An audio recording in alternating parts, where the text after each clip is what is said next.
When you tell people you're running for office with no campaign manager, no seasoned consultants, no machine behind you, the first reaction is usually disbelief.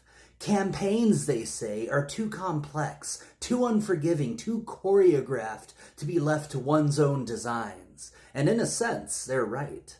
Politics has become an industry with its own professional class of advisors who promise certainty in an uncertain world. But certainty can be a form of sleepwalking. It can mean following the grooves of precedent so carefully that no one ever asks whether the grooves lead anywhere worth going. I chose to be my own strategist because I am not interested in reproducing the same patterns that have guided campaigns for decades. Every serious political party, from the Democrats on down, has an orthodoxy, a set of assumptions about what messages work, what stories voters will accept, and what strategies are viable. Those assumptions are based on a world that no longer exists. They are artifacts of a political economy that is already collapsing under the weight of its own contradictions. To seek the blessing of a party establishment before testing new ideas is to ask the guardians of the old myth to validate the new one. That was never going to happen. The truth is that my framework, what I call Enlightenment Socialism, has been an experiment in real time. Like any experiment, it began with the hypothesis that you can only confront an era of reactionary myth-making by offering a stronger, truer myth in return. Not a bedtime story, not a propaganda, but a narrative that describes the forces of history in a way that people can actually use to orient themselves. The Enlightenment gave us the tools of reason, science, and universal rights, the forces that of what I call the Endarkenment, authoritarian nostalgia, oligarchic capture, manufactured ignorant, want those lights dimmed. If no one is willing to test a countermyth that speaks to the reality of our time, then the Endarkenment advances uncontested. That is why I had to begin with myself. For months, I resisted telling my origin story because the point was never to build a personality cult. The point was to establish an idea, to show, piece by piece, that this wasn't just rhetoric. When I finally shared my story, it wasn't offered as a credential, but as context, to explain why I think the way I do. The real claim was always the accuracy of my projections about where politics is heading.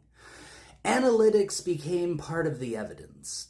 They were never the objective, but when I pulled up my TikTok dashboard and saw the growth curve landing almost exactly where I had predicted, it showed the method had traction.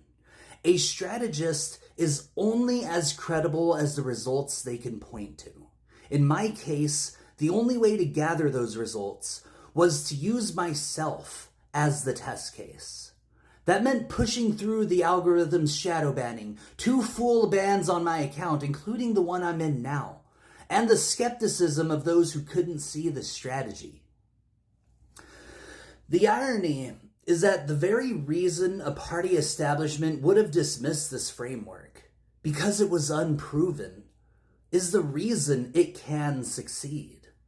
Every shift in human history, from the birth of democracy in Athens to the Enlightenment itself, began as a departure from common sense, as a willingness to test reality against imagination. Those who insisted on the old ways had precedent on their side.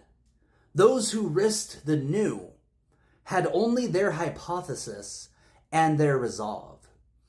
So when people ask me, why don't bring these ideas to the DFL? The answer is simply because institutions rarely bless experiments before they succeed. They bless them after.